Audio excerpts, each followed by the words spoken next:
দ্বিতীয় মেয়াদে ক্ষমতা আসার পরপরই গ্রিনল্যান্ড কিনে নেওয়ার হুমকি দেন যুক্তরাষ্ট্রের প্রেসিডেন্ট ডোনাল্ড ট্রাম্প। তার দীর্ঘ সময় পর সম্প্রতি আবারও গ্রিনল্যান্ড অধিগ্রহণের ইচ্ছার কথাও জানিয়েছেন রিপাবলিকান প্রেসিডেন্ট। ট্রাম্প প্রশাসন এ নিয়ে নতুন পরিকল্পনাও হাতে নিয়েছে। সেই পরিকল্পনায় বাধা প্রদানকারী দেশগুলোকে অতিরিক্ত শুল্ক আরোপের হুমকি দিয়েছেন প্রেসিডেন্ট।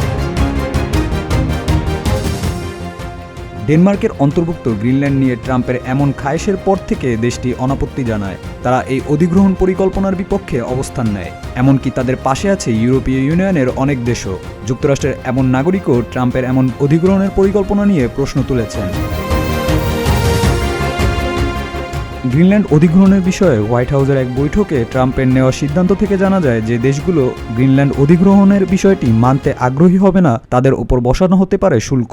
অবশ্য তার এ নতুন শুল্ক কোন দেশগুলোর ওপর বসতে পারে সে বিষয়ে স্পষ্ট ধারণা দেননি ট্রাম্প।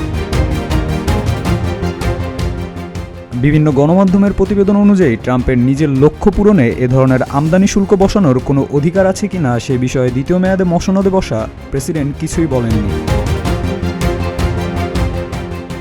শুরু থেকে যুক্তরাষ্ট্রের কাছে গ্রিনল্যান্ড ছাড়তে আপত্তি জানায় ডেনমার্ক। যুক্তরাষ্ট্রকে সতর্ক করে দেশটির অথরিটি বলে আসছে, দ্বীপটি যদি ডেনমার্ক দখলের চেষ্টা করে তাহলে ন্যাটোর তৎপরতাকে তারা নস্যাৎ করবে।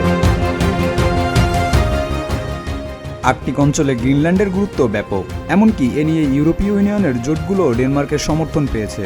সম্প্রতি স্থল, আকাশ ও সমুদ্র সীমায় গ্রিনল্যান্ডকে সামরিক সহায়তা পাঠানোর আশ্বাস দিয়েছেন ফ্রান্সের প্রেসিডেন্ট ইমানুয়েল ম্যাক্রো। দ্বীপটির নিরাপত্তা নিশ্চিতে ফ্রান্স ছাড়াও যুক্তরাজ্য, Germany, Sweden, Norway, Finland, Netherlands recce mission চালাতে কিছু সংখ্যক সৈন্য পাঠিয়েছে।